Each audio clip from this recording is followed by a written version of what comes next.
In November 2015, the Young Friends of Turkey and Turkish Economic and Social Studies Foundation organized an event in the European Parliament to publish their annual study on what European legislators think about Turkey.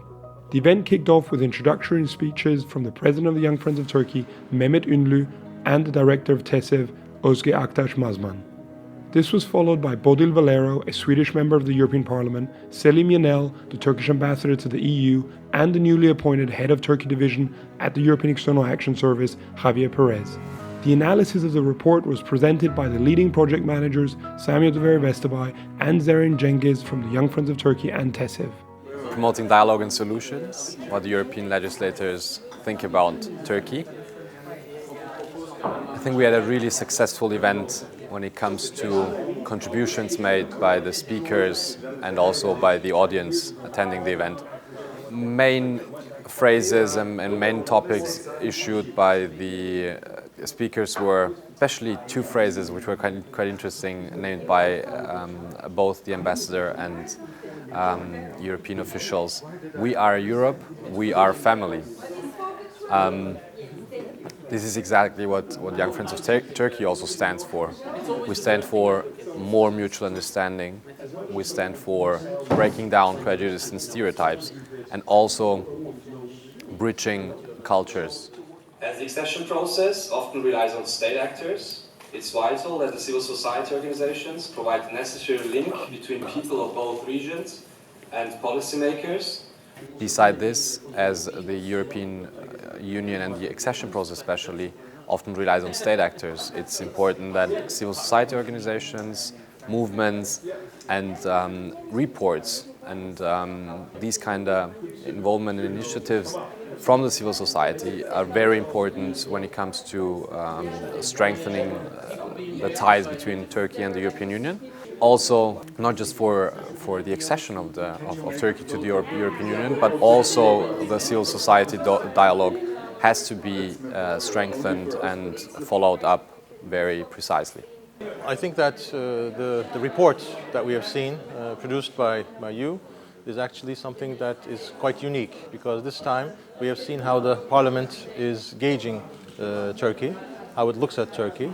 Of course, the findings that we've seen in the report are not exactly what we expected, but that's, I think, something more positive in that respect.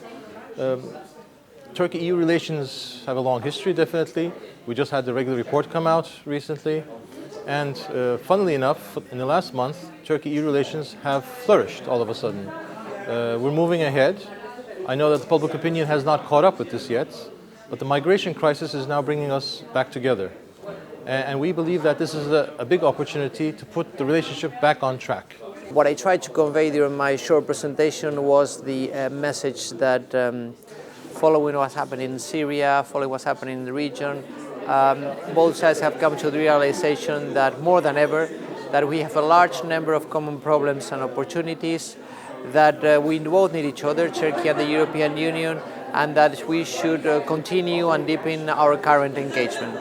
This will be done, as you all know, as everyone knows, on several fronts. We are now looking into the possibilities of backing Turkey's efforts to deal with the refugee crisis. We are looking into the state of play of the enlargement process, looking into the possibility of making progress on a few chapters. We are looking into the possibility of a closer cooperation on migration issues.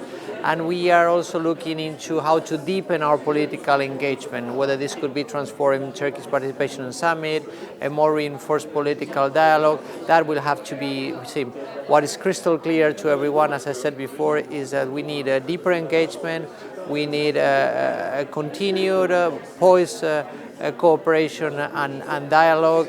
And I am fairly positive that over the next few months, that progress will be consolidated, and we will see, as I said already, a deepening and consolidation of EU-Turkey relations. I do believe that the EU and the member states for the last few months have shown and will continue to show that we are ready to step in, that this time we will be up to the challenge.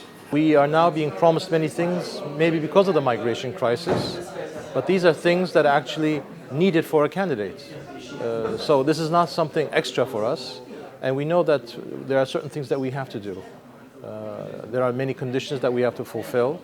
It's not going to be an easy ride, and we don't want a free ride. We will do whatever is necessary for membership. The research process started last year, around December actually.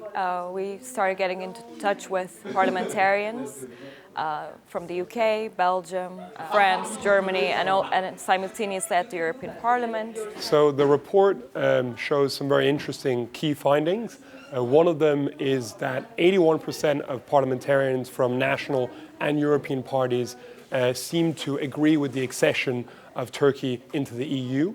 Another very important key finding is the fact that these parliamentarians who favor the EU seem to prioritize three subjects. Number one, the fact that Turkey could play a key role, a key cultural role for the EU.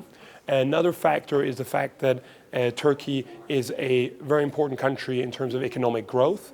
And a third factor is the fact that Turkey will play a bridging role for European neighborhood policy, so regional security, counter-terrorism, and also simply developing better foreign relations with countries on the borders of the EU. Through our interviews, we tried to understand the existence of sociocultural prejudice and what they believe about the societies they represent, and also how they make up their minds about Turkey-related issues, considering their party affiliations and their personal sentiments, etc. The study also finds that there is a 94% sociocultural discrimination rate. This is, of course, an extremely revealing finding because parliamentarians from countries like France, UK, Belgium, Germany, and the European Parliament as well, all seem to suggest that there is a sociocultural discrimination in the rhetoric. Now, we look at this from a constructive and positive view, trying to understand how these things can be overcome.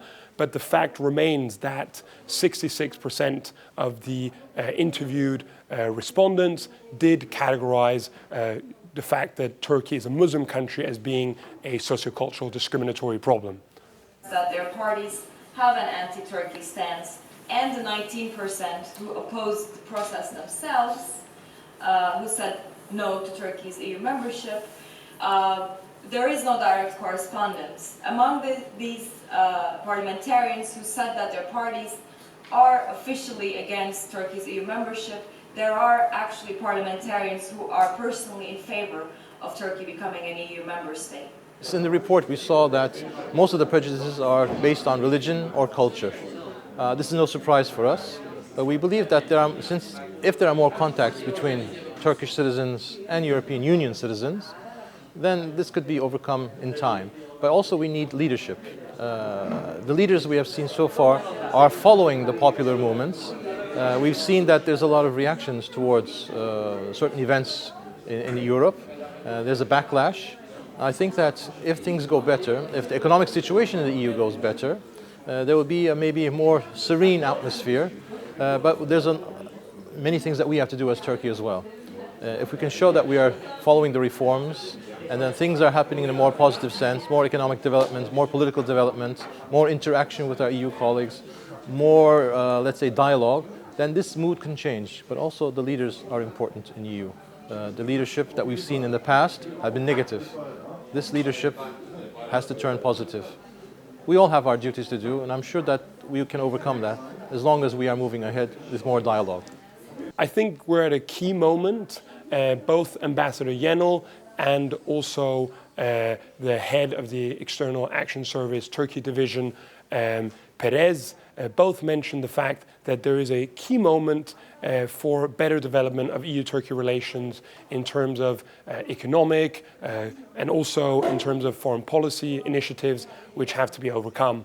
I think the fact that we now have a stable post-election period and that Turkey and the EU can work together on counter-terrorism and on improving energy relations and foreign policy objectives is extremely important, as well as the fact that Cyprus is now coming back on the agenda, which will play a role as well in terms of the future of EU-Turkey relations.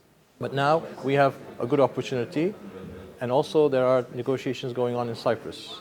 They are going quite well. We hope that in the beginning of 2016 there could be a solution in which we have a united Cyprus. We are all for it. So 2016 could be extremely promising in our relationship. Thank you all for coming. Thank you very much.